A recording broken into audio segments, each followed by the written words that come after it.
Hey guys, Daniel here in the Vortex, and I am with Robert Salas. Robert, it's an honor to be here with you, sir. We are in Roswell at the 75th anniversary of this incredible event. So before we just get into a lot of these incredible things that you've been involved with, tell us, what is it like to be here for the 75th anniversary after all these years? Here we are. Well, honestly, it gives me chills. It was 75 years ago today, the 2nd of July, that this occurred. Bob, can you keep an eye for 5 minutes? You got it. We'll keep 4 eyes on it. Okay, so we keep going? Yeah. All right. The Roswell incident was a game changer. What it caused was the beginning of extreme secrecy in government, I think, as a result. As you know, at first the Air Force admitted to covered a saucer and later denied it, and even put on a show for the public to state that this is nothing more than a weather balloon. Well, so this is really the beginning of the major cover-up, or what I like to call the extreme secrecy.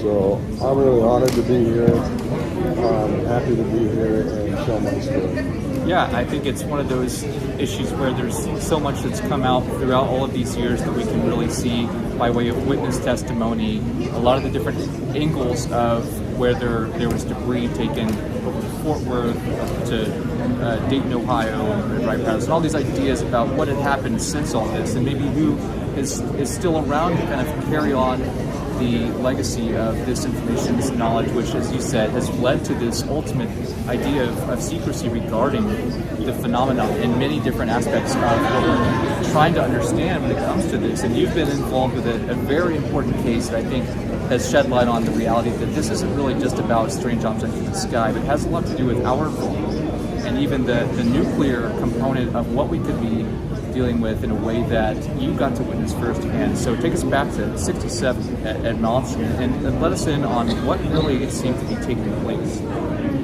Okay, so in 1967 I was a missile full commander, actually a deputy commander at the time.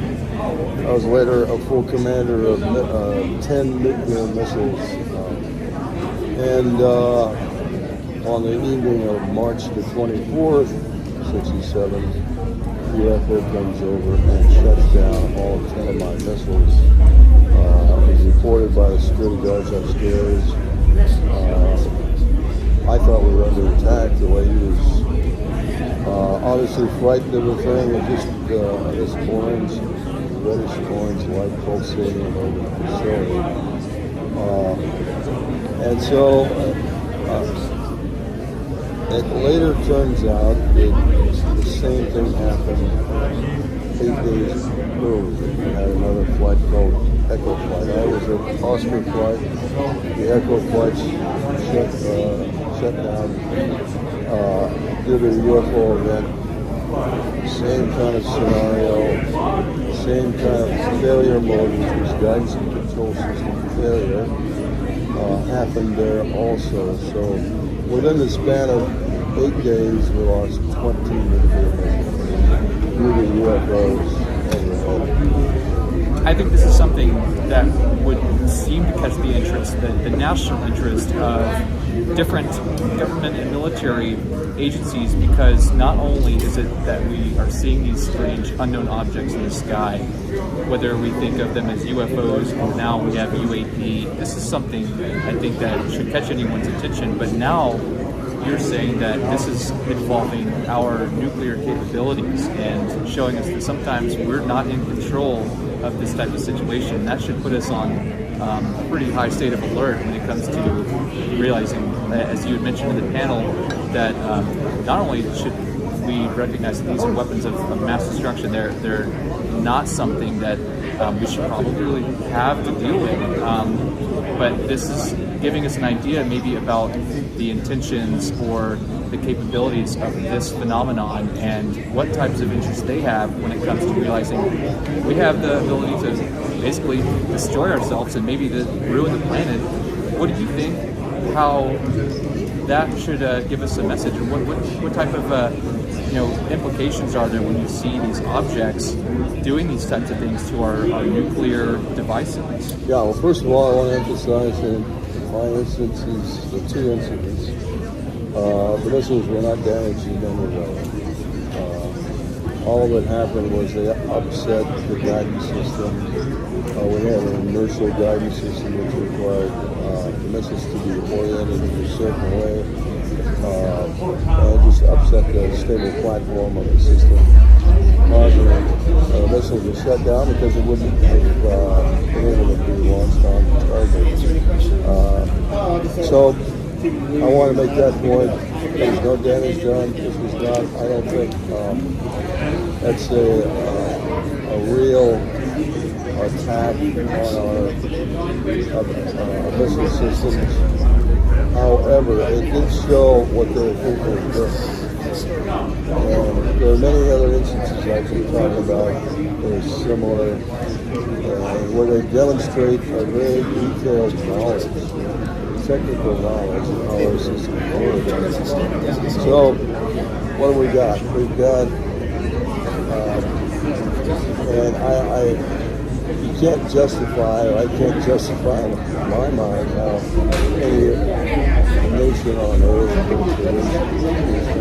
especially 1967. So these have to be off-world craft. No question about it. Off-world. Why are they doing this? Well, I think, and I've come to the conclusion that they're trying to warn us about nuclear war, the possibility of nuclear war. And we see now where that threat is real. It's real because countries like Russia is now threatening nuclear weaponry in war. And the conflict is Ukraine. So if that happens, escalation could happen very quickly. I hope it doesn't come to that, but I think it should be an eye-opener for anyone to see that if there is some ability of this phenomenon to activate, deactivate, manipulate, anything to do with these nuclear devices and weapons, that should put us in a place to, I think, be more careful in our application of these devices and in a way that maybe we need to really reconsider what's going on and how this could really change so much of our world if another explosion or detonations would go off. It would, change everything drastically. So I think that it's important that your testimony is made and put into an official record in the capacity of not just the U.S. government, but the world at large. And so you just came back from Brazil. You were part of the government's acknowledgement of this phenomenon and the real implications. What was that like being a part of that here recently? That was fantastic. It was, I think, a game changer because it's the first time ever a nation has held hearings involving actual witnesses of UFO incidents. We had about 8 speakers from Brazil who spoke about many incidents in Brazil. And then we had myself speaking about my story. And then we had Gary Hesseltine from the UK speaking about the need for nations of the world to come together. Their organization, ISO, has got an effort going to get the United Nations involved. And if we get the United Nations involved, this would be taken much, much more seriously by the world.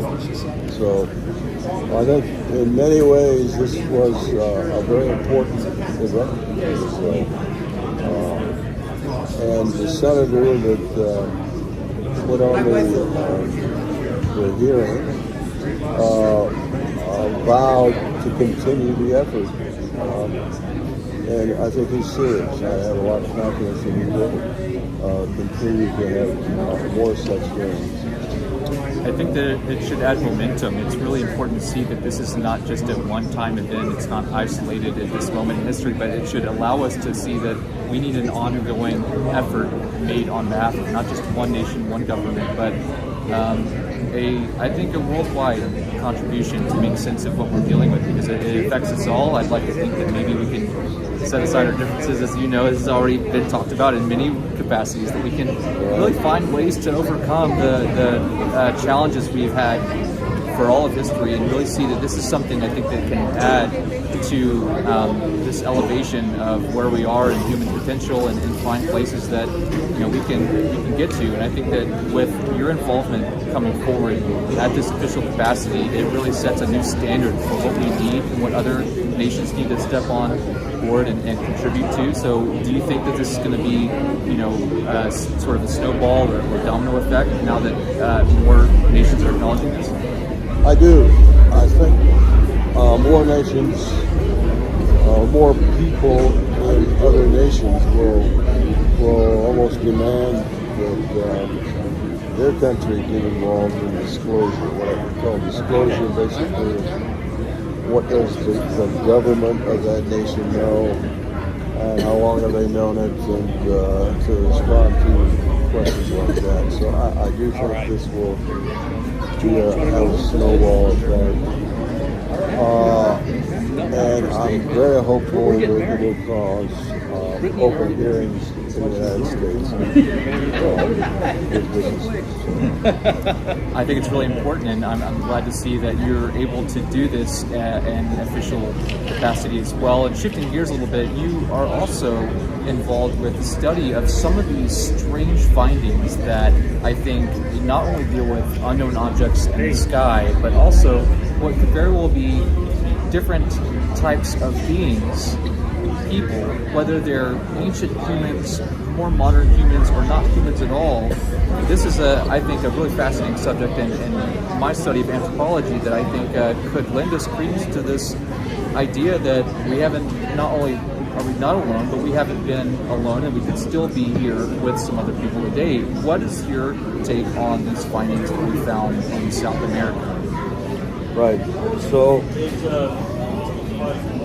in 2015, these so-called mummies, they were actually found in a cave, an underground cave, and they included very small beings, and about, 2 feet. And then another very large being, 5'7", female. Other beings that had actual eggs in their abdomen. Some of them, they were detached hands with very long fingers, not like our fingers, and they were all tridactyl, 3 fingers, 3 toes. So these were found in the Nazca Desert. And when I first heard about them, of course, there's always about hoaxes before. I wasn't all that interested until they announced that they were going to have a scientific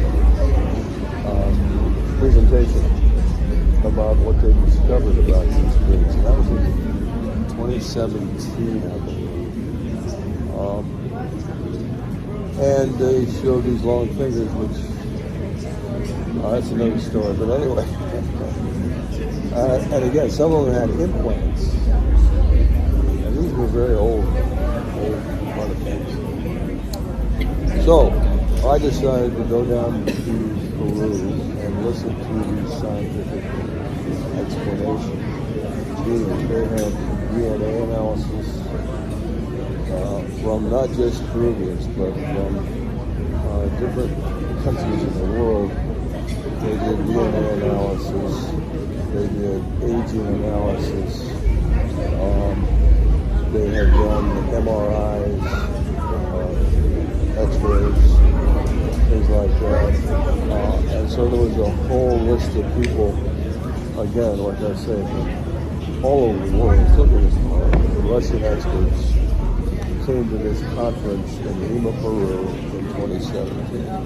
I went to that, took notes, talked to the people in person, and later was able to see the actual beings and held them. And so, but it was impressive what they had done in 2017. The DNA had no more than, I think, 20% human DNA. The rest was unknown. The ages ranged from 6,000 years to about 300 years. That whole entire range of ages of these beings. Like I said, two or three, I think now, had heads. Meaning they were possibly reptilian in nature. Buckley! But these were organic eggs. And what that has recently been determined is that the eggs were not stoned. They had organic material. So, and these studies have continued to the present day. There will come a day soon, I think in a year, possibly, or less, where there will be new results to validate the reality of these beings. I have no doubt that's going to be another shockwave, because I'm certainly convinced these were beings that were either left here or somehow they got abandoned here,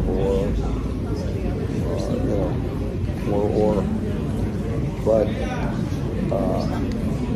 the fact that they had implants very carefully installed in their body shows a technology. You don't see animals implanting metal across the front of their bodies or on the hands like these. If your listeners want to go to, I have a Facebook page called Nazca Mummies. Nazca Mummies. They can look for that and can see these details I just talked about. Right, I think it's incredible. We should continue to see not only what the results are and the analysis done on these findings, but what still may be out there to be discovered. So really appreciate your involvement with that, and to also let people know about how they can find out about the work you've done. You've got 2 books here. I'm going to bring them up so people can see that you've not only got Unidentified, you've also got Faded Giant, which is about the nuclear issue and your experiences. How can people find out about not only how to get these, but how to keep up with what you've been involved with? Okay, so you can get these books on Amazon.com, both of them. I've also got a YouTube channel, Bob Salas YouTube channel. They can see my presentations at the National Press Club in 2021. I did a press conference at the National Press Club. It's a 2-hour press conference. I also have a website called Spiral Galaxy. And if you go to the link from Unidentified, my evidence, you'll see some of the evidence that I've got in this form of audio tape, documents on my story there also. Excellent. Well, Robert, it's been a great honor to be able to have you come out to not only the Roswell 75th anniversary, but to be able to have your presence here in general, I think is a testament to the reality of this phenomenon. Whatever these many types of phenomena are, should be examined closely. We should stay diligent in doing the work to try to figure out what's going on, and you've done just that. I like to think we won't know if we don't go. And you've been out there, you've been at it for some time, many years now, and I really appreciate it. Many people do as well. Appreciate your work and involvement with this. So thank you for your time. Thank you, and I'll keep at it. I'll keep at it. So. Sounds good. All right. And see you in the Vortex. If you liked this video, be sure to check out our other content and get connected on our page and social media sites. Every day, new discoveries are being made all across the world and beyond, so let's work together to find out what's next. And remember, we won't know if we don't go. I'll see you in the Vortex.